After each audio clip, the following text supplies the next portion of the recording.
நாளுக்கான ரேமா வார்த்தை சங்கீதங்களில் 65வது சங்கீதம் 7வது வசனம். சமுத்திரங்களின் மும்முரத்தையும் அவைகளுடைய அலைகளின் இரைச்சலையும் ஜனங்களின் அமளியையும் அமர்த்துகிறேன்.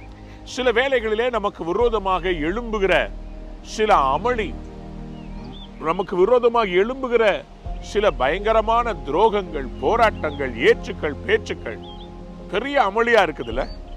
ஆனா வேதம் சொல்லுகிறது, நம்முடைய தேவன் என்ன பண்ணுவாராம், சமுத்திரத்தினுடைய அலைகளின் மும்முரத்தையும் இரைச்சலையும் அவர் அமர்த்துகிற தேவனாக இருக்கிறார்.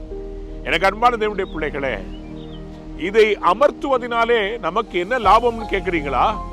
உங்களுடைய ஜெபம் கேட்கப்படும். நான் இந்த மைக்கை வைத்து பேசுகிறதுனால இந்த இரைச்சலுடைய சத்தத்துல என்னுடைய சத்தம் தெளிவாக கேட்கிறது.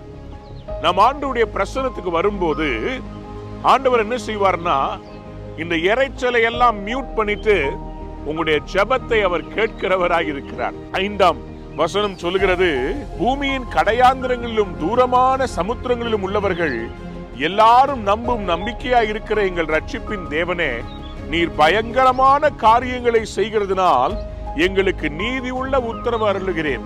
அவர் நீதி உள்ள உத்தரவு உங்களுக்கு தரும்படி இன்றைக்கு சமுத்திரத்தின் அலைகளை அடக்க போகிறார்.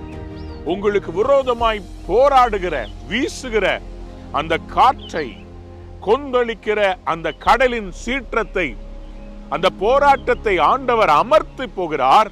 உங்களுடைய ஜெபங்களுக்கு ஆண்டவர் நீதியுள்ள உத்தரவு தரப்போகிறார். அநேக நாட்களாய் நீங்கள் ஆண்டவரிடத்தில் கேட்கிறீங்க, ஆண்டவரே எனக்கு நீதி செய்யுங்கப்பா, ஆண்டவரே எனக்கு அற்புதம் இல்லை, எனக்கு நீதி. இவ்வளவு நாள் காத்திருந்த உங்களுக்கு சாதாரணமான பிள்ளையை கொடுப்பார் நினைக்கிறீங்களா? மலடி மலடி என்று உங்களை கூப்பிட்ட எல்லாருக்கும் முன்பாக கர்த்தர் உங்களுக்கு நீதி செய்து இரட்டை குழந்தைகளை உங்களுக்கு தருவார். அது நீதியாய் இருக்க போகிறது.